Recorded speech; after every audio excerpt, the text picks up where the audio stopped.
Buenas noches.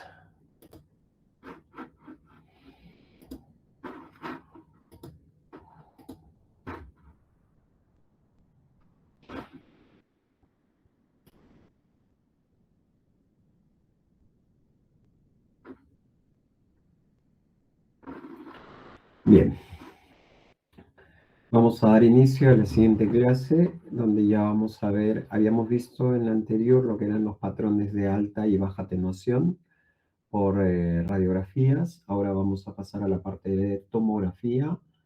Esta parte es bastante importante porque es donde realmente se van a poder resaltar todititos los patrones imagenológicos que van a ayudar a una orientación diagnóstica a futuro. En la introducción, pues es importante mencionar que los bronquiolos son ramas de los bronquios subsegmentarios y se ramifican en bronquiolos terminales, que a su vez lo hacen en bronquiolos respiratorios. Se considera que la vía aérea es la conductora de aire más pequeña o la unidad más pequeña conductora de aire es el bronquiolo terminal. De modo que el intercambio gaseoso se produce distal a este a nivel del bronquiolo respiratorio. Por eso es que cuando se tiene una tomografía con manifestaciones subpleurales, se les puede llamar bronquiolectasias o bronquiectasias cuando son más periliares, ¿ok? Y cuando son más alejadas pueden tener la denominación de bronquiolectasia. ¿Cuál es el objetivo de la clase? Exponer los patrones y signos radiológicos de la patología intersticial como tal, correlacionándolos con la anatomía y la fisiopatología del lóbulo pulmonar secundario. Esto nos va a permitir hacer diagnósticos diferenciales reseñando los hallazgos en imagen clave que nos ayudarán a diferenciar unas entidades de otras. Entonces, ya esto lo habíamos visto desde la primera clase, el lobulillo pulmonar secundario. Unidad pulmonar más pequeña que está rodeada por tabiques de tejido conectivo. Mide aproximadamente entre 1 a 2 centímetros y está compuesto entre 5 a 15 acinos pulmonares que contienen los alvéolos que pueden llegar a ser hasta 30 para el intercambio de gases. Importante esta parte que habla sobre unidad pulmonar rodeada por tejido conectivo. ¿Por qué hace la mención esta? Porque dentro de las patologías pulmonares vamos a encontrar dos grandes grupos que van a estar con una manifestación pulmonar según el avance de la enfermedad que tenga relación como tal, como enfermedades de tejido conectivo o enfermedades autoinmunes. Porque estas enfermedades se van a clasificar en dos grandes grupos que son los NIU y que son los NINE, independientemente del resto de patologías que pudiesen estar presentes en las imágenes. Por eso es importante que me imagino que ustedes ya lo tienen esto claro, que la historia clínica es totalmente importante en el momento de la anamnesis, porque es ahí donde ustedes van a recopilar toda la información del paciente y a través de esa información ustedes van a poder plasmarlo y hacer su correlación clínico-radiológica y laboratorial. Si el paciente me dice que es fumador ha fumado 15 años en su vida, entonces tengo que buscar patologías o manifestaciones imagenológicas que puedan representar esos 15 años a nivel pulmonar. Si el paciente me dice que tiene artritis reumatoidea o que tiene lupus eritematoso o que tiene cualquier enfermedad de tejido conectivo, ¿no? O esclerodermia, esclerosis, lo que vaya a tener, van a tener su representación imagenológica. Y la unión clínica radiológica es lo que les va a permitir a ustedes actuar a tiempo para que puedan dar los tratamientos que se requieran. Ya conocen al lobulillo pulmonar secundario, se los presentamos en la primera clase, volvemos a repetirlo. Este es el lobulillo pulmonar secundario que tiene parte de bronquio, parte de vena, parte de arteria, parte de vena, parte de tejido linfático, y todo esto que lo rodea es tejido conectivo. Esto mide entre 1 a 2 centímetros y tiene alrededor de 5 a 15 acinos, ¿no? Que pueden llegar inclusive hasta 30. Las enfermedades en estos casos pueden ya llegar, bien sea por vía aérea, ya sea por vía hematógena, ya sea por vía linfática. El área centrolobulillar es esta área de acá. ¿Ah? Esta parte de acá, centrolobulillar. Esta área es la parte central del lobulillo, del lóbulo secundario, lobulillo pulmonar secundario, suele ser el sitio de enfermedades que van a ingresar al pulmón a través de la vía respiratoria. ¿Ya? Por ejemplo, neumonitis por hipersensibilidad. Las neumonitis por hipersensibilidad, cara, las neumonitis por hipersensibilidad, las bronquiolitis respiratorias, los enfisemas centrolobulillares van a tener su ingreso por vía aérea. ¿Quiénes pueden presentar neumonitis por hipersensibilidad? ¿Qué es la neumonitis por hipersensibilidad? ¿A quiénes afecta la neumonitis por hipersensibilidad? A ver, a cualquiera de ustedes se lo pregunto. ¿Cuál sería el factor de riesgo para una neumonitis por hipersensibilidad?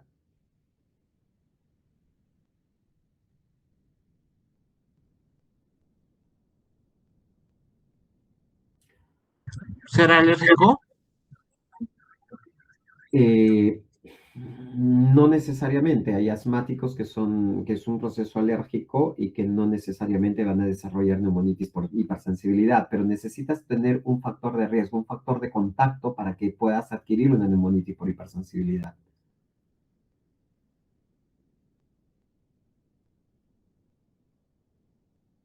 Las personas que crían aves. Crían aves, ¿no? Una de las Entonces, si yo tengo el antecedente de que este paciente o este señor o esta señora viene con un problema respiratorio y tiene como antecedente, señora, ¿y en qué trabaja usted? ¿A qué se dedica? Soy ama de casa. Ah, perfecto. No me puedo quedar ahí. Ya, en casa tiene, por eso es que dentro de la anamnesis es cría mascotas, tiene mascotas, ¿qué mascotas tiene, no? Entonces, ¿cría algún animalito? Ah, sí, bueno, crío gallinas o crío palomas. Entonces ya estamos encontrando un factor de riesgo para el desarrollo de dicha enfermedad. ¿Ok? Esto en el caso de neumonitis por hipersensibilidad. ¿Por qué? Porque la neumonitis por hipersensibilidad puede en sus grados más avanzados generar en patrones de engrosamiento septal e inclusive fibrosis pulmonar. En el área perilinfática, ya sabemos que el área perilinfática es esta de acá, ¿no es cierto? Los septos, perilinfática, ya sabemos. Entonces, el área perilinfática es la parte periférica del lóbulo secundario que suele ser el sitio de enfermedades que se localizan en los vasos linfáticos a nivel de los septos interlobulillares, es decir, ¿quiénes pueden generar problemas a ese nivel? Sarcoidosis, que la sarcoidosis es un patrón reticulonodular, que ya lo vamos a ver más adelante, pero que también lo hemos hablado y lo hemos mencionado en la clase anterior. Carcinomatosis linfangítica, edema pulmonar, entre algunas solo para mencionarlas, ¿ok? Sarcoidosis cuando se manifiesta que es un patrón reticulonodular, porque acá estamos hablando de que el problema se viene por los costados, ojo, por los costados. Esto es un patrón centrolobulillar. Esto de acá es un patrón a nivel de septos, es paralinfático, ¿no? O perilinfático, en el borde, lo que rodea el septo. Entonces, ¿quiénes pueden entrar por acá y generar patologías? Sarcoidosis, carcinomatosis linfangítica, edema pulmonar, y se van a manifestar parten de acá y pueden, o mejor dicho, pueden llegar hasta acá, pero esto va a ir desde mucho más, desde las regiones periliares, con su desarrollo, con extensión hacia las regiones subpleurales. Este es un patrón centrolobular que lo hemos visto. Ahora, ¿cuál sería el que falta? En este caso puede ser, ya hemos visto centrilobular, perilinfático, los random.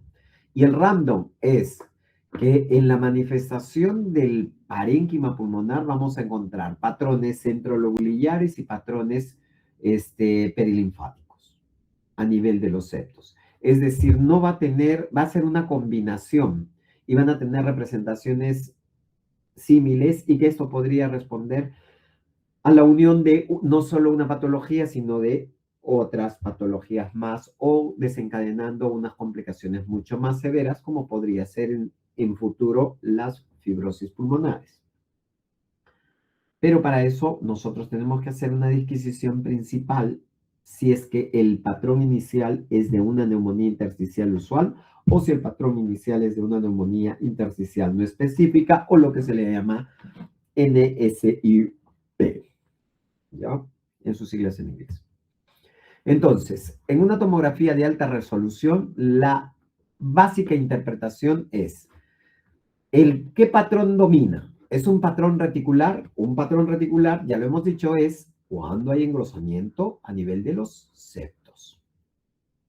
¿Cuándo es un patrón nodular? Cuando vamos a encontrar los centrolobulares, ¿no? Nodulares, o que pueden estar asociados con el engrosamiento septal. Puede, pero primero nodular, centrolobular, perilinfático, ¿no? Que podría ser el patrón reticular. Los patrones de alta atenuación, un patrón de alta atenuación. En placa radiográfica dijimos que era radiopacidad. En tomografía vamos a llamarlo hiperdensidad. Entonces, ¿qué patrones son de alta atenuación? El vidrio deslustrado, que estas son sus siglas en inglés, consolidaciones, ¿no? Pueden haber nódulos, pueden haber masas, qué sé yo. Y los patrones de baja atenuación, que son los quistes, que son las estructuras que son hipodensas, ¿ok? Hiperdensa, alta atenuación, hipodensidad, baja atenuación. Entonces, identificamos qué patrón es patrón reticular, patrón nodular, patrón de alta atenuación, patrón de baja atenuación, ¿no? La distribución. ¿Cómo está distribuida la afectación del pulmón? ¿Es centrilobular, es perilinfática o es mixta? Y por último, ¿cómo está? Esto es en la distribución en cuestión del lobulillo pulmonar secundario. Ojo, si yo veo que la afectación se va hasta la región subpleural, tengo que determinar si es centrolobular, como lo que vemos acá, centrolobular, paralinfático o mixto, pero a nivel del lobulillo pulmonar secundario. Y de ahí tenemos que ver cuál es la distribución en todo el pulmón. Si agarra las zonas superiores versus zonas inferiores, si lo que afecta es zonas centrales o zonas periféricas. ¿Y por qué es importante hacer esta disquisición? Porque si bien es cierto, yo tengo que analizar la imagen y tengo que interpretar la imagen, describir la imagen y plasmarla en un informe. Entonces, si yo le voy a poner en el informe, es un patrón de alta atenuación, donde tiene engrosamiento de patrón reticular, es perilinfático y ocupa las porciones superiores o los ápices de ambos campos pulmonares. Entonces ya me va a ir dando señales de qué tipo de patología se puede presentar. Hay patologías como el caso de las neumoconiosis que tienen predilección por la parte superior, las asbestosis por la parte inferior, la tuberculosis tiene predominio por región apicales, no tanto en las bases, sarcoidosis es más de la parte central, ¿no? Entonces, según lo que yo vaya definiendo, voy a ir dando los alcances de lo que se refiere al tipo de patrón, a la distribución, tanto en el lobulillo pulmonar secundario como en el pulmón. Entonces, empezamos con el patrón reticular, netamente. ¿Qué es un patrón reticular? Engrosamiento del intersticio pulmonar. Y este engrosamiento puede estar dado ya sea por fluidos, ya sea por tejido fibroso o por infiltraciones por células como resultado de un patrón de opacidades reticulares, que no va a ser necesariamente un patrón de vidrio deslustrado, sino que puede semejar a un patrón de vidrio deslustrado, pero esto se va a dar básicamente por un engrosamiento de los septos interlobuliares. Y hay que tener mucho ojo para eso. Porque uno puede decir, ah, mira, tiene vidrio deslustrado. No, lo que tú estás viendo es el engrosamiento de los septos y que como se han hecho en forma coalescente y hay como, y se muestran como unas especies de cicatrices por las retracciones que se dan, eso puede simular un vidrio deslustrado no siéndolo y solo siendo un patrón de engrosamiento. Entonces, el engrosamiento del intersticio es básicamente el engrosamiento de los septos interlobuliares. ¿Ok? Y esto, en forma coalescente, pueden simular opacidades, es decir, áreas de hiperdensidad. El patrón intersticial. El engrosamiento septal liso generalmente se observa en edema pulmonar. ¿Qué es, cómo lo ubicamos nosotros? Lo vamos a ubicar como en las líneas de Kerley, B de Kerley, en las radiografías de tórax. Diseminación linfática de carcinomas o linfomas y algunos casos de proteinosis alveolar. Ojo, que Perú tendrá, en el mejor de los casos, pucha, ¿qué les digo? 15 a 18 casos de proteinosis alveolar realmente diagnosticadas. O sea, es un poco difícil de verlas, pero tenemos que conocerlas para que después no se nos escapen. Y existe uno es el patrón, el engrosamiento septal liso y el otro es el engrosamiento septal irregular o nodular, que ocurre en la diseminación linfangítica del carcinoma, en la sarcoidosis y en la silicosis. Por eso es que les decía que hay el engrosamiento del septo, pero a este engrosamiento del septo le llaman irregular. ¿Por qué? Porque se le asocian un patrón nodular, por cuanto en este caso sería un patrón intersticial con engrosamiento septal asociado a patrón nodular. ¿Por qué? Porque estos nódulos van a seguir como un rosario al engrosamiento del septo. Entonces, el septo está engrosado, pero a esto se le agregan bolitas, bolitas, bolitas como un rosario. Y eso se convierte ya no en un patrón reticular puro, sino en un patrón retículo nodular. Y eso nosotros lo vamos a encontrar en las diseminaciones linfangíticas de carcinomas o en linfomas o en sarcoidosis o en silicosis. Silicosis, enfermedad por aspiración, ¿no? De estos polvos, ya sean de plomo, ya sean las neumoconiosis, las asbestosis, ¿no? Que se engloban como silicosis en general. Entonces, el engrosamiento septal, ¿no? Que lo vamos a encontrar, el que es liso, ¿no?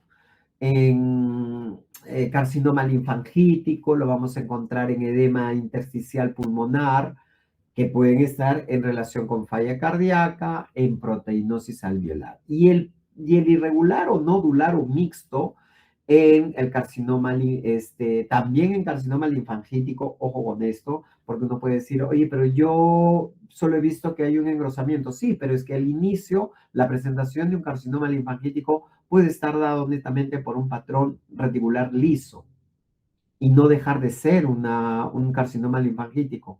Y si se presenta dentro de un patrón nodular o retículo nodular, también puede presentarse en casos. Entonces, tengo que tenerlo en cuenta para ambos casos como un diagnóstico diferencial. Otros de los nódulos irregulares pueden ser los linfomas, la sarcoidosis, que ya les expliqué cómo es la sarcoidosis, ¿eh? Y sarcoidosis es un diagnóstico diferencial que casi siempre en un patrón reticular o retículo nodular tiene que estar como diagnóstico diferencial, al igual que en Sudamérica la tuberculosis. ¿Ya? Es la gran simuladora de todo también. Y la silicosis. Entonces, una vez que ya hemos visto y decimos, ¿no? Oye, pero ¿y qué es la carcinomatosis linfangítica pulmonar? ¿Qué es el PLC? Ahora vamos a hablar de eso.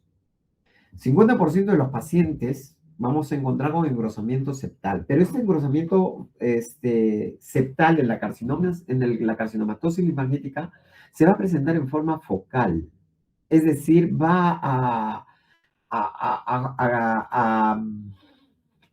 generar alteración en una parte del pulmón y normalmente suele ser unilateral. ¿Ya? ¿Y por qué hacemos esta mención? Porque esa manifestación nos va a permitir a nosotros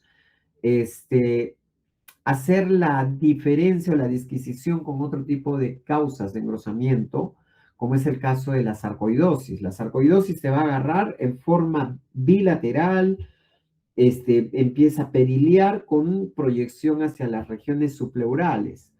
En cambio, la carcinomatosis linfangítica pulmonar es muy focal y unilateral. Entonces, puede haber engrosamiento septal o puede haber un engrosamiento septal o retículo nodular y, y solo estar en una zona del pulmón, muy focalizado y unilateral. Entonces, yo ahí, esto no puede ser sarcoidosis. La sarcoidosis tendría que tener una diseminación bilateral. Entonces, esta es una manifestación de una carcinomatosis linfangítica pulmonar. ¡Pum! Le damos al PUL. Otra patología también, edema pulmonar cardiogénico, ¿no? Que también tiene que entrar en el diagnóstico diferencial, pero el edema pulmonar también es bilateral. O por lo menos su manifestación va a ser, de repente con predominio de alguno de los lóbulos o de uno de los lóbulos, pero en forma bilateral. La linfadenopatía iliar es visible en el 50% de los casos y generalmente hay antecedentes de adenocarcinoma. Es decir, vamos a ver un ganglio iliar en el 50% de los casos. Y cuando este se presenta, normalmente existe el antecedente de adenocarcinoma. En el caso de pacientes con linfoma, en niños con infección por VIH, ellos pueden desarrollar neumonitis intersticial linfocítica, ¿ya? Más los niños en realidad, ¿ok? Y pues que esta es considerada una enfermedad infiltrativa benigna, ¿ya? La neumonitis intersticial linfocítica. Pero esto puede darse en pacientes que tienen inmunosupresión o pacientes que tienen linfoma. Bien, entonces miren en una tomografía, en un corte axial, cómo se ve este engrosamiento septal y retículo nodular.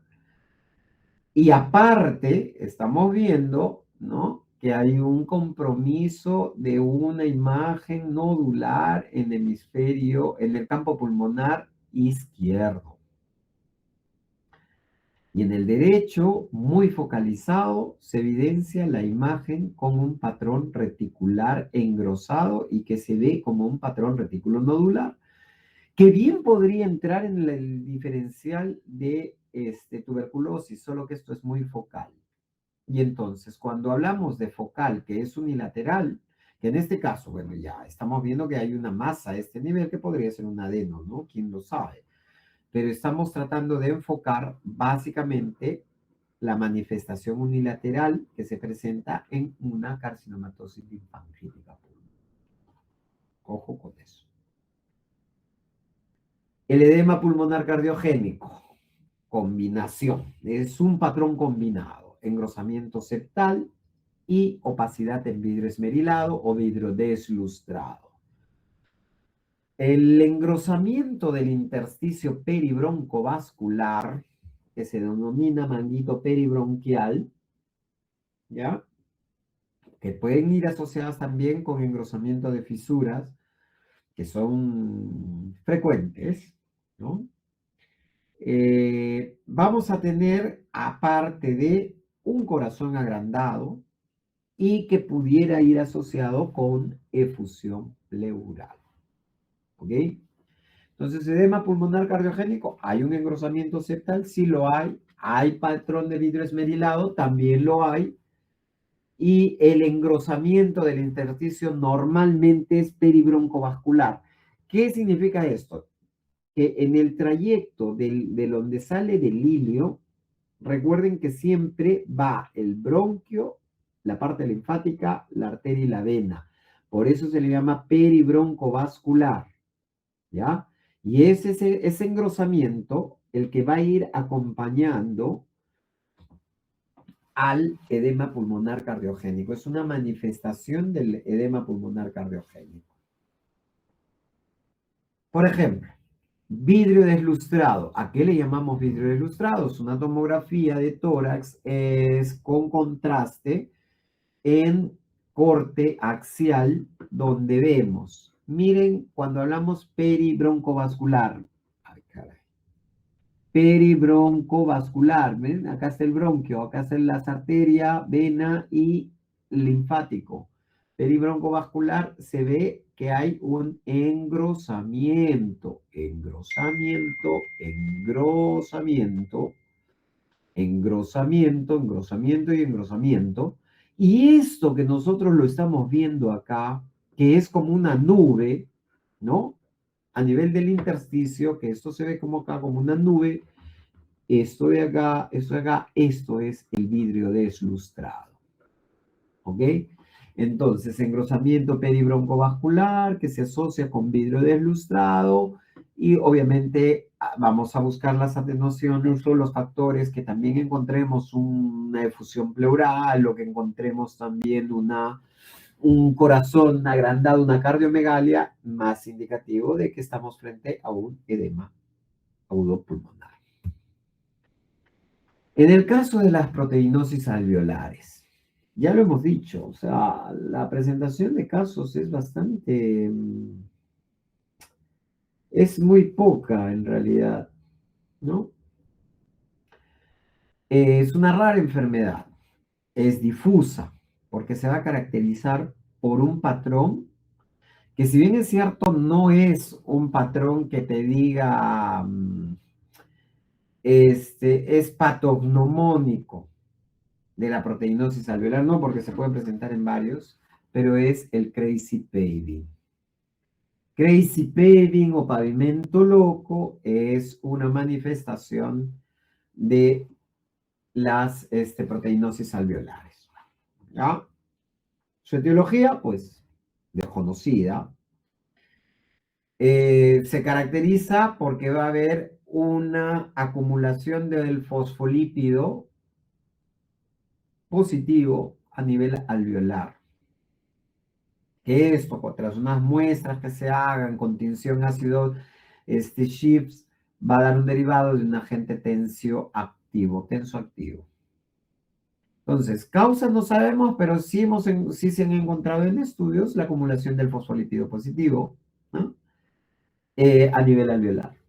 Es rara, sí, y el patrón que la caracteriza es un patrón que no es solo para esta enfermedad, sino para muchas, es el crazy paving. ¿Ya? ¿Y qué es el crazy paving?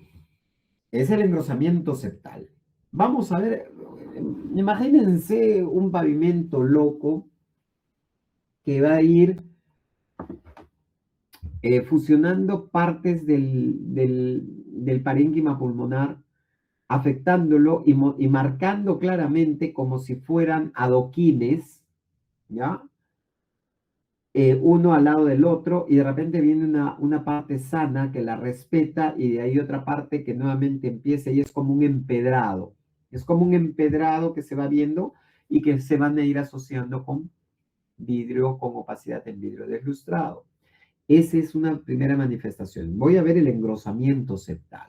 Y este engrosamiento septal va a ir asociado con vidrio deslustrado.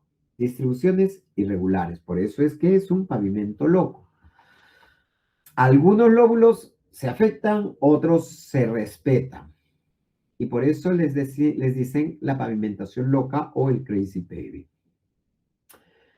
En inicio, cuando esto se descubre, se creía que era específica para la enfermedad. O sea, yo veía pavimento loco, un crazy paving, un engrosamiento septal con vidrio ilustrado, en una afectación randomizada en todo el parénquima pulmonar y automáticamente se decía, no, esto es proteinosis alveolar aquí en la China.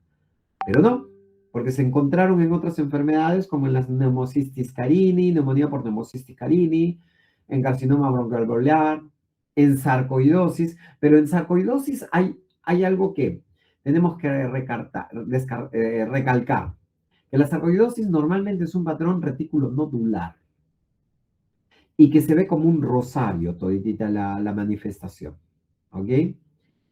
De ahí están las neumonías organizadas, que normalmente van asociadas o van acompañando cuando tenemos unas patologías NIU o unas NSIP, ¿no? Que pueden ir acompañando a este tipo de patologías, las neumonías organizadas.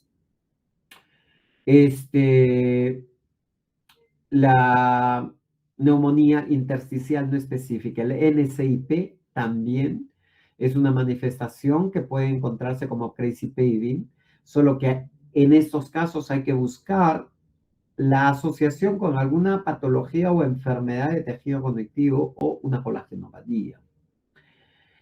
Las otras es el síndrome de dificultad respiratoria del adulto, hemorragias pulmonares, que podrían representarse como un crazy paving. Entonces, ahí vemos que no necesariamente cuando veamos un patrón de crazy paving, digamos, esta es una proteinosis alveolar. Manejemos también los diagnósticos diferenciales.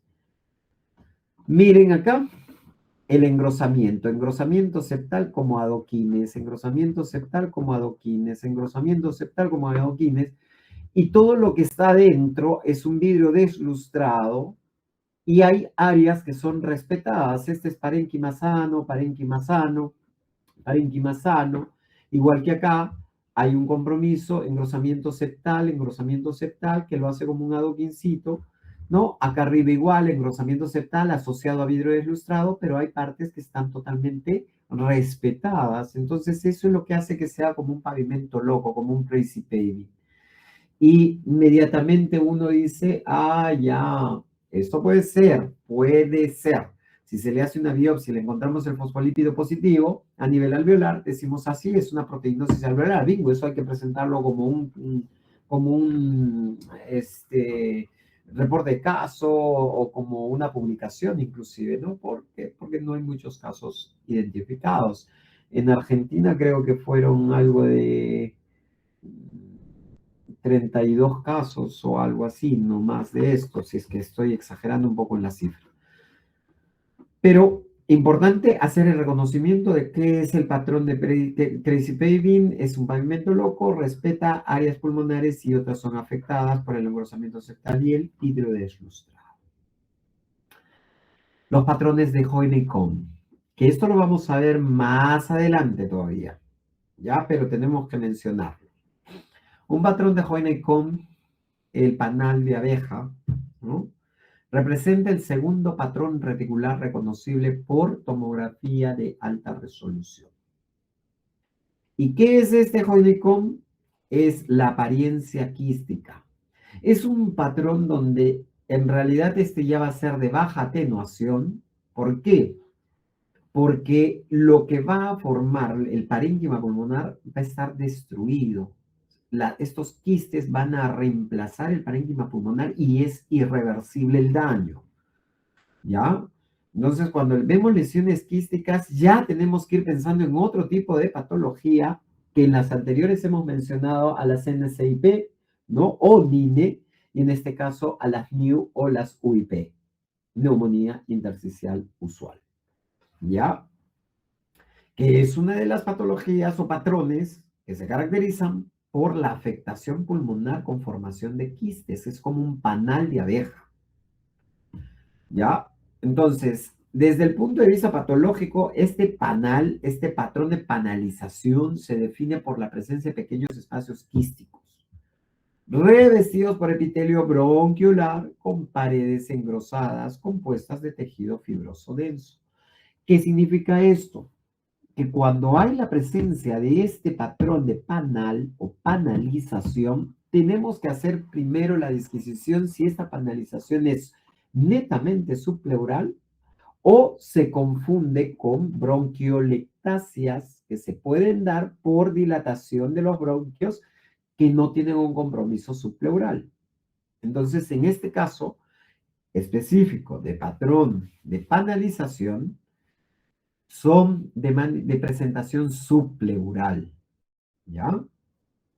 Y entonces este patrón subpleural, esta formación de quistes con engrosamiento de los septos, van a ir dándome un aspecto de fibrosis. Por eso le dicen que es compuestas por tejido fibroso denso, porque están llevando hacia la fibrosis. Y mientras más pisos tenga este panal, ¿no? La panalización, mientras más panales tenga en varias líneas, el pronóstico para el paciente va a ser peor porque va a haber mayor destrucción y mayor progresión a la fibrosis pulmonar. ¿Dónde vamos a ver este Hoyne-Comb? En las neumonías intersticiales usuales, llamadas también NIU o UIP. Patrones, eso como mención, ¿ya? ¿Por qué? Porque es importante mencionar también el patrón de panalización. Pero eso ya lo vamos a ver, lo vamos a describir en el Hoyne-Comb más adelante. Los patrones nodulares. La distribución de nódulos mostrada en las tomografías de alta resolución es el factor más importante para hacer un diagnóstico preciso, ¿ya? ¿Y qué es? Patrón nodular. Mayoría de los casos, nódulos pequeños pueden colocarse en una de tres categorías. Como ya lo habíamos visto desde la primera imagen del lobulillo pulmonar secundario, pueden ser su distribución, centro lobulillar. Ya nosotros cerramos los ojos y sabemos, inmediatamente nos ubicamos en la localización. Puede ser perilinfática. Nos vamos a nivel de los septos y vemos que ahí pueden presentarse como rosarios, que ya lo hemos dicho. ¿Quién lo presenta en este caso? Puede ser el árbol en brote, puede ser también la sarcoidosis. Árbol en brote siempre presente en los casos de tuberculosis en nuestro país. O en los países donde tienen alta incidencia de tuberculosis pulmonar. Y el último, el aleatorio, que es el random, ¿no? Que se presenta centrilobulillar y perilinfático. Esto a nivel del lobulillo pulmonar secundario y con su progresión hacia las partes más centrales. La distribución perilinfática. Netamente vamos a ir perilinfática. Pacientes con distribución perilinfática. Nódulos en relación con las superficies pleurales, los tabiques interlobulillares y el intersticio peribroncovascular. Entonces, yo creo que a estas alturas ya todos se han hecho la imagen inmediata cuando dicen distribución perilinfática. Es en el engrosamiento septal. Y en los engrosamientos septales se van a dar, ¿dónde? En las regiones del lobulillo pulmonar secundario y en las regiones peribroncovasculares, ¿no? Los nódulos son casi siempre visibles en una ubicación subpleural, particularmente en relación con las fisuras. ¿Dónde va la fisura? Sí, ahí vamos a encontrar esos puntitos que van a estar acompañando al lóbulo, al engrosamiento septal. La centrilobulillar. En algunas enfermedades, estos nódulos limitados netamente a la parte central del lobulillo pulmonar secundario. ¿Ya? Pero ¿qué pasa con los centrolobulillares? Estos van a preservar la superficie pleural, no van a generar un compromiso subpleural directamente, sino ellos se van a la parte del acino y ahí van a generar su afectación. Ojo que cuando estos lóbulos centrilobulillares se localizan en forma masiva a nivel del lobulillo pulmonar secundario, van a formar un proceso inflamatorio que va a hacer que se genere una coalescencia y por consiguiente proceso inflamatorio y podría convertirse eso en una consolidación dependiendo de la identificación oportuna o no oportuna que permita llegar a ese punto. Y la distribución aleatoria, que también la hemos mencionado, nódulos que se distribuyen aleatoriamente en relación con las estructuras del pulmón y el lóbulo secundario. Es decir, puede ser centrolobulillar, pueden ser reticulares o pueden ser mixtas, que estén presentes en ambos, ¿no? Pero importante que se hace el hincapié, no tienen predominio subpleural, ¿ya? No tienen predominio subpleural. Entonces, centrolobulillar, miren, acá está 1, 2, 3, ¿no? Sus afectaciones, y esto tiende a girar hacia este lado. Entonces yo digo, oh, sí, mira, tiene ahí se nota el engrosamiento septal, pero el nódulo es centrolobulillar. En el caso de los perilinfáticos, solo se va a ver, mira cómo este es en el centro y estos son en las partes periféricas y sus ubicaciones pleurales, ¿no? Y que van a ir como un rosario, siguiendo el engrosamiento de las cisuras, ¿no? Y del paquete peribroncovascular, y se va a manifestar. Entonces es un patrón perilinfático, que ya tenemos ahí más o menos a árbol en brote, ¿no? Un patrón que se ve en tuberculosis activa, sarcoidosis que se ve como que bien arrosariado, ¿no? Carcinomatosis linfangítica pulmonar también, solo que la carcinomatosis linfangítica pulmonar es focal unilateral, ¿no? No es como las otras. En la silicosis también. Y los random. La randomización es, como la vemos, no tienen una localización específica. Pueden estar arriba, pueden estar en el centro, pueden estar en perilinfáticos. Su distribución es aleatoria.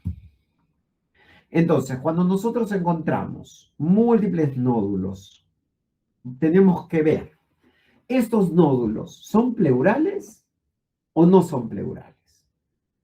No son pleurales, perfecto. Entonces, si no tienen a nivel pleural, su distribución en este caso son centrolobulillares. Y si son centrolobulillares, ¿qué es lo primero que vamos a encontrar?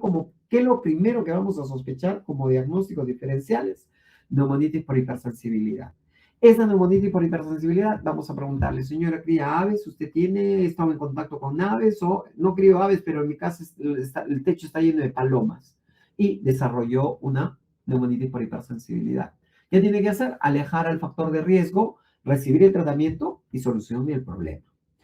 Pueden ser infecciones, pueden ser carcinomas broncoalveolares, pueden ser bronquiolitis respiratorias. Todos estos con un patrón centrolobulillar con esa distribución. ¿Qué pasa si los nódulos son pleurales? Identificación. Son subpleurales, septales y peribroncovasculares, como lo que hemos visto en la gráfica. Si son estas, entonces es una distribución exquisitamente perilinfática. Y cuando hay una distribución perilinfática, opciones: carcinoma linfangítico, silicosis, sarcoidosis, árbol en brote en el caso de tuberculosis, por ese árbol en brote, ¿no? Perfecto. Y si son randomizados, es decir, no tienen predominio, el nódulo está aquí y allá, ahí hay que pensar en varias cositas diferentes. Metástasis, infección por tuberculosis miliar, tuberculosis como tal o infecciones por hongos. ¿Ya? Entonces, ahí está claro, uno se ubica, uno se orienta y uno define. Nódulos perilinfáticos, recuerden, sarcoidosis, carcinoma linfangítico, silicosis, neumoconiosis en los trabajadores de carbón, la neumonía linfocitaria, que es rara, pero más presente en niños, y las asbestosis. Distribución de la asbestosis en lóbulos inferiores. Entonces, Yo miro acá y digo, hey, ¿qué tenemos acá? ¿Qué patrón tenemos acá? De lo que ustedes ven. ¿Quién quiere participar?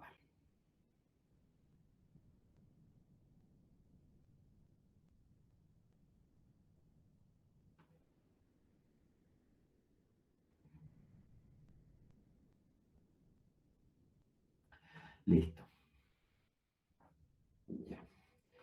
Acá lo que estamos viendo es un patrón engrosamiento septal con presencia de varios nódulos, ¿no? Es un patrón retículo nodular de distribución netamente perilinfática, perilinfática, perilinfática, perilinfática, perilinfática, perilinfática, perilinfática. A nivel bronquio, peribroncovascular, peribroncovascular, peribroncovascular. Entonces, esto, ¿qué es lo que primero me daría? Una sarcoidosis. Sarcoidosis, engrosamiento septal. Entonces, tengo que pensar entre los diagnósticos diferenciales, qué es lo que puede ser. Presencia de ganglios. No necesariamente los ganglios estén en sarcoidosis. También pueden estar en carcinomatosis linfangítica. También pueden estar en presencia de adenocarcinomas. Entonces, nuevamente vemos el patrón nodular, patrón nodular, patrón nodular. Y también esto puede ser árbol en brote. El árbol en brote es como un árbol, como ramitas y con sus nódulos. Entonces, dentro de los diferenciales, esto puede ser tuberculosis por el árbol en brote, sarcoidosis, tuberculosis que va apoyado también por la presencia de los ganglios, ojo con eso, ¿no? Entonces, casos de sarcoidosis, casos de tuberculosis como árbol en brote y dentro de las otras podría hablamos, como no, este es bilateral y todo, entonces, este, considerar dentro de los diagnósticos diferenciales la silicosis, dependiendo del tipo de compromiso. Si nosotros tuviéramos engrosamiento más septales en las partes más periféricas con nódulos centrales, pensaríamos en neumonitis por hipersensibilidad también. La distribución, ya lo hemos dicho, los nódulos centrolobulares se van a observar en neumonitis por hipersensibilidad y lo estamos repitiendo 1, 2 y 1000 veces. Bronquiolitis respiratorias en fumadores. El antecedente de tabaquismo es muy importante. Enfermedades infecciosas de vías respiratorias. Diseminación endobronquial, casos de tuberculosis, casos de micobacterias no tuberculosas y casos de bronconeumonías. Raro o poco frecuente, carcinoma bronquialveolar, edema pulmonar, vasculitis, y en muchos casos los nódulos centrolobulares son de densidad de vidrio esmerilado y no se pueden definir muy claramente, pero con una educación visual se puede hacer esa distinción. Por ejemplo, acá, miren, estas imágenes que son centrolobulares, que se presentan más, parecen vidrio deslustrado, ¿no? Y uno dice, pero esto es vidrio deslustrado. No, son nódulos centrolobulares y cuando son así periféricos, lo primero que yo digo, esto podría estar en relación con una neumonitis por hipersensibilidad. Hay que preguntarle al paciente cuál es el antecedente. Si yo no hago esa descripción, no identifico eso y solo lo pongo como vidrio deslustrado, se me van a pasar muchas cosas. Y cuando se me pasen muchas cosas y cuando el paciente regrese bastante grave, puede regresar inclusive con una exacerbación de una neumonitis por hipersensibilidad que lo está llevando a la fibrosis pulmonar. Y de ahí, ¿quién lo va a sacar? Ya. Entonces es importante esta interpretación, o sea, visualizar bien y hacer esa disquisición. El árbol en brote del cual hemos estado hablando en cada momento, en los nódulos centrolobulares, el reconocimiento de árbol en brote es valioso para reducir diagnósticos diferenciales. Definitivamente, totalmente de acuerdo con la literatura. Describe la apariencia de una estructura de ramificación, como se los había mencionado, ¿no? Es como un tallito con sus ramas a los costados y esto va a tener como sus nódulos que van a continuar a nivel del engrosamiento septal, ¿no? Y se identifican más fácilmente en las partes más periféricas del pulmón. No es patognomónico de que tenga que estar próximo a las regiones subpleurales. Pueden ser centrales, pero siempre van a tener la ramificación hacia la parte más periférica. Esto va a estar representado por bronquiolos centrolobulillares dilatados e impactados con mucosidad o pus. Diagnóstico diferencial en esto, tuberculosis activa. Yo veo un árbol en brote y digo, y es en Tacna, y es en Perú, yo digo, ah, es tu paciente, tiene tuberculosis. Sí, tiene tuberculosis, pero ya está con medicación. ¿Cuándo le han dado la medicación? Hace 2 semanas, perfecto. ¿Y esta tomografía es de hoy día? Sí, pues todavía no, pues todavía sigue la actividad del agente causal de tu tuberculosis. ¿Por qué? Porque el árbol en brote me denota o me determina tuberculosis activa. ¿Ok? Y es así como se ve. Miren cómo se ve. Y se engruesa, se engruesa, se engruesa y se ve ahí un patrón centrolobular, un patrón de árbol en brote.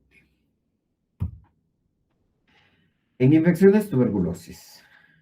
Se puede dar también por Mycobacterium avium. Se pueden dar por infecciones bacterianas y se pueden dar por hongos. Enfermedades de la vía respiratoria, fibrosis quística, bronquiectasis. Una fibrosis quística puede estar también en relación con una neumonía intersticial usual. Ojo, pero si su manifestación es subpleural.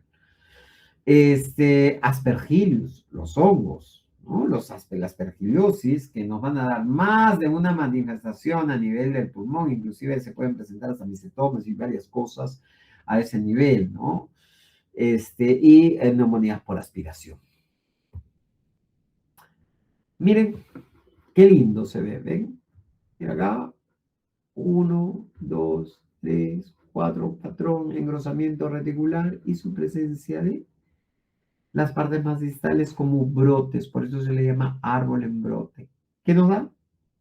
Paciente, primera opción en nuestra ciudad, en nuestro país, TB. Cuando hay la distribución aleatoria, ya lo hemos dicho, resultado de la diseminación hematógena, los pequeños nódulos aleatorios se van a ver en metástasis hematógenas, tuberculosis miliar. ¿Por qué? Porque la distribución en este caso es random, es aleatoria, o sea, no respetan nada. Infecciones por hongos, milias por hongos, aspergillos que pueden atacar todo. La sarcoidosis, ya les dije, la sarcoidosis imitan todos los patrones, es un camaleón, es un camaleón. Cuando es muy extensa la sarcoidosis, se va a presentar y te va a hacer pensar, no en sarcoidosis, te va a hacer pensar en metástasis, te va a hacer pensar en tuberculosis miliar, pero cuando es muy extensa, ¿ya? La cistiocitosis de células de Langerhans en etapas nodulares tempranas. Entonces, miren, ¿no? Distribución del patrón nodular es en todo lado, se van. Acá hay un engrosamiento septal, perfecto, se van por ahí. Acá no hay, pero me voy en las regiones centrolobulillares, me voy en las regiones paraseptales, ¿no? Paraseptales, centrolobulillares, o sea, no tiene bandera. ¿Qué puede ser esto? Esto puede ser claramente una manifestación de metástasis pulmonar, esto pueden ser milias, tuberculosis miliar, ¿no? Que son, si no tengo el antecedente, este paciente ha tenido algún tipo de manifestación de cáncer o algo, entonces automáticamente lo que yo voy a pensar es, digo, ah, no, espérate, pueden ser metástasis si tuviera el antecedente, pero si no lo tienen, voy a pensar inmediatamente, esto es una tuberculosis miliar, espérate. A ver, tenemos, es aleatorio todo, busca la alternativa. Puede ser una sarcoidosis extensa, puede serlo, como diagnósticos diferenciales. ¿No? Patrones de alta atenuación, también encontramos la opacidad en vidrio esmerilado, si es que hay un aumento brumoso en la opacidad pulmonar sin oscurecimiento de los vasos subyacentes. Es decir, el patrón en vidrio ilustrado es esa nube, y esa nube que te permite la visualización del parénquima que está subyacente, por debajo, me permite ver.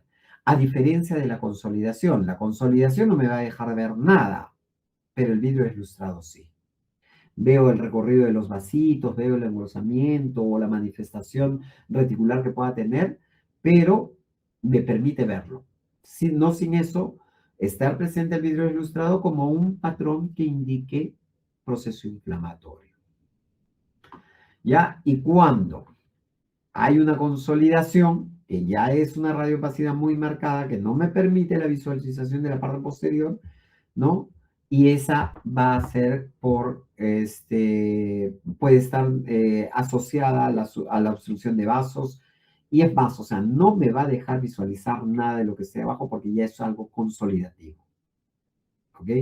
¿Es reversible la consolidación? Claro que sí. Tú das un tratamiento, mejora la consolidación y todo regresa a la normalidad. Entonces, tanto vidrio deslustrado como consolidación es una densidad incrementada a nivel del pulmón por reemplazo del aire en los alvéolos, ya sea por líquido, ya sea por células, ya sea por fibrosis. El vidrio deslustrado más por proceso inflamatorio y la consolidación por ocupación del alvéolo y el reemplazo del aire. Entonces, vidrio deslustrado me permite ver las estructuras. La consolidación no. La consolidación no me deja ver nada. El vidrio esmerilado es el relleno de los espacios alveolares, que puede estar dado por pus, edema, hemorragia, inflamación o células tumorales. Ojo, pero que es el desencadenamiento de la ocupación por estos factores que me genera la brumosidad, que es la respuesta de un patrón o de un efecto inflamatorio. Cuando veo que hay engrosamiento del intersticio o de las paredes alveolares en un atacar, se van a ver, que los vamos a ver, ¿no? O sea, cuando hay este engrosamiento intersticial, ya hay una destrucción del intersticio, qué sé yo, lo vamos a ver en los casos de fibrosis, y esto también va a estar asociado con presencia de vidrio deslustrado, siempre y cuando ese engrosamiento septal no sea de aspecto coalescente uno con otro, que generen retracción, y eso me dé la imagen sugerente de vidrio esmerilado o de vidrio deslustrado. Ahí sí no. Pero ya hemos visto varios casos de cómo se evidencia el vidrio deslustrado, fácilmente identificable. ¿Ya? Y pueden ser el resultado de enfermedades de espacio aéreo, ¿no? Enfermedades pulmonares intersticiales, fibrosis, que pueden ir asociadas con presencia de vidrio ilustrado. Dentro de las grandes manifestaciones de lo que es el NIU y el NINE o el NSIP o el UIP, el NSIP o el NINE son los que van a estar más asociados con opacidad en vidrio esmerilado. En las UIP o NIU, no tanto. Acá hay más destrucción del parénquima y menos manifestaciones de vidrio esmerilado. Otra de las cosas que tenemos que tener en cuenta para la disquisición de este tipo de enfermedades. La ubicación de las anomalías en vidrio deslustrado puede ser útil, sí. Cuando es en zona alta, hay que pensar en neumocistis carini, hay que pensar en bronquiolitis respiratorias. Si es en las zonas más bajas, ahí sí hay que pensar en enfermedad de tejido conectivo, hay que pensar en neumonías intersticiales no específicas o neumonías intersticiales usuales, porque son en zonas más bajas. Cuando la distribución es centrolobular, neumonitis por hipersensibilidad. Hemos visto que tiene el nódulo centrolobular, y es que esto se asocia con un poquito de vidrio deslustrado, inmediatamente neumonitis por hipersensibilidad. O cuando es en las partes más altas, bronquiolitis respiratoria. Cuando el vidrio deslustrado es agudo, edema pulmonar, falla cardíaca o síndrome de distrés respiratorio agudo.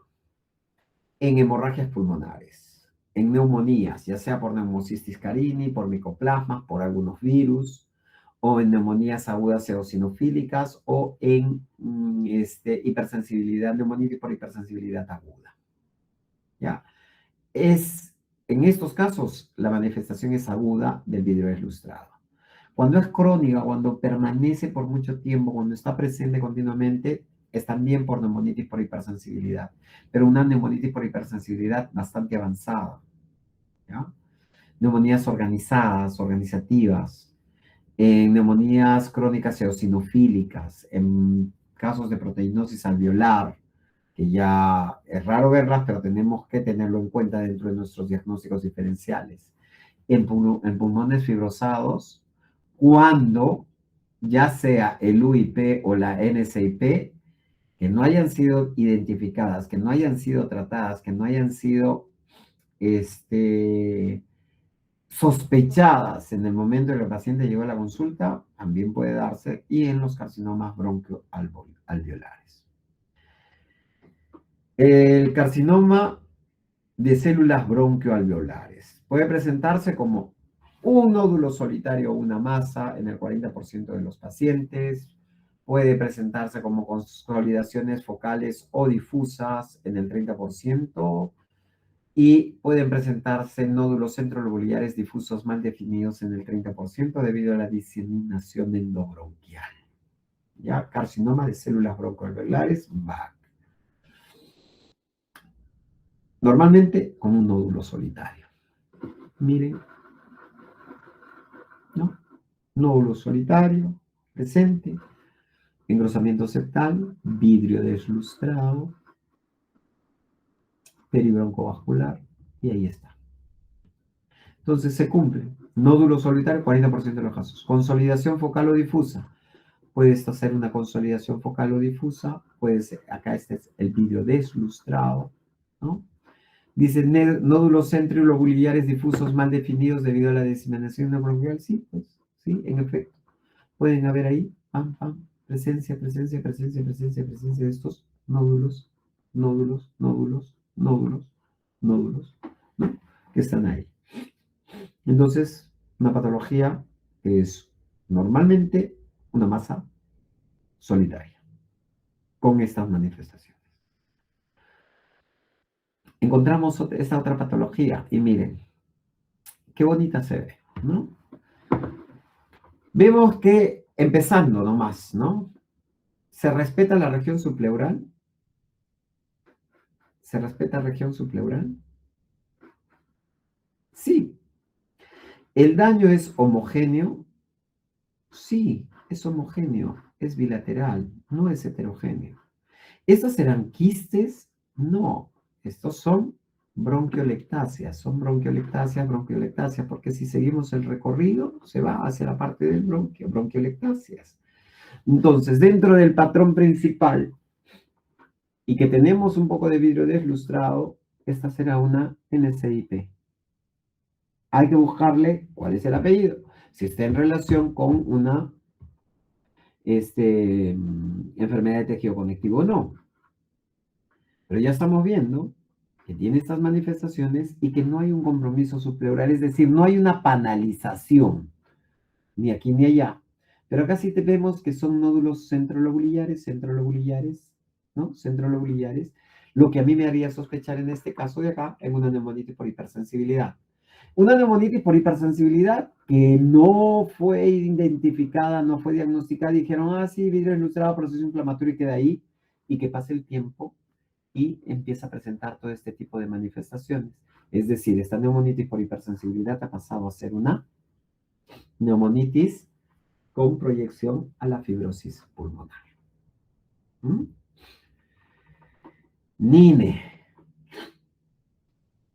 Las neumonías intersticiales no específicas o las NCIP. Histológicamente es un patrón relativamente uniforme de inflamación celular intersticial asociada con grados variables de fibrosis. Esto va a depender de la identificación que le demos en su momento. Involucra principalmente las regiones dependientes de los lóbulos inferiores. Pero la NCIP carece de fibrosis extensa con panal de abejas. ¿Por qué? Porque la panalización es más de predominio de las UIP, de las NIU. Pero no significa que no haya un comportamiento de panalización en una NCIP. Puede ser idiopática o estar asociada con enfermedades vasculares del colágeno, exposición a drogas o productos químicos. Por eso decíamos que hay que buscar, cuando tenemos el NCIP, orientar nosotros ese NCIP a que puede estar asociado con una enfermedad de tejido conectivo. Y eso se trabajará de la mano con reumatología, se trabajará de la mano con neumología y se trabajará de la mano con radiología.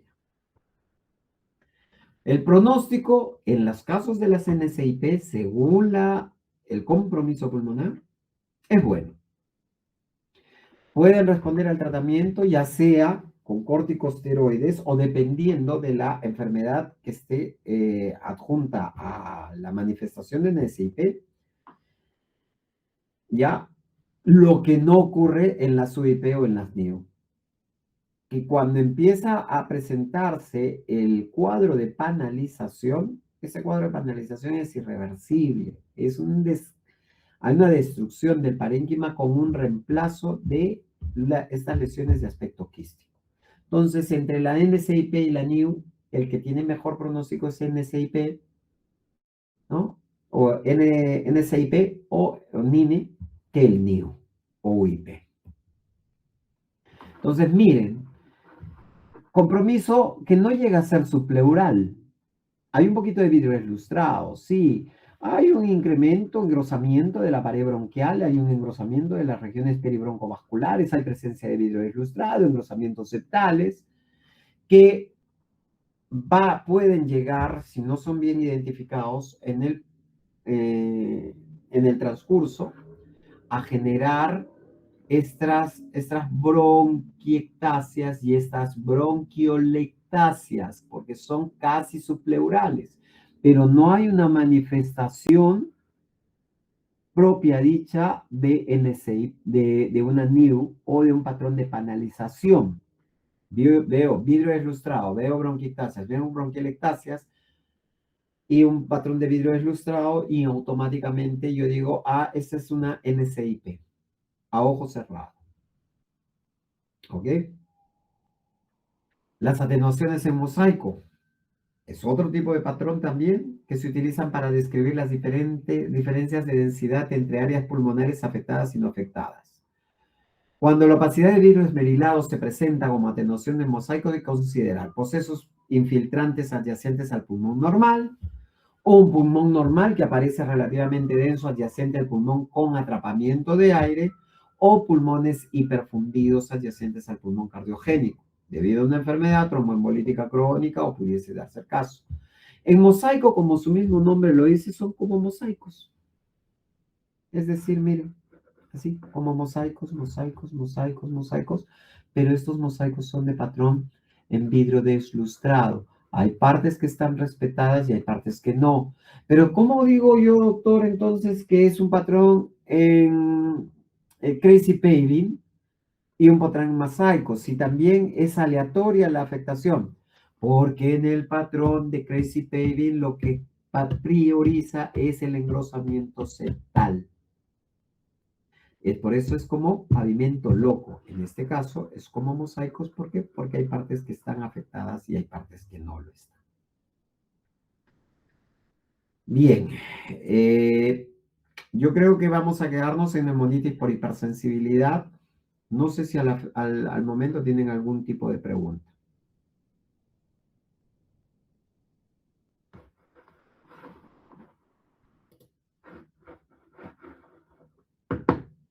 ¿No hay preguntas? No, doctor. Bien. Entonces nos quedamos en neumonía por hipersensibilidad para la siguiente clase. Por mi parte, esto es todo. Que tengan buenas noches. Hasta luego, doctor. Hasta luego. Hasta luego, doctor.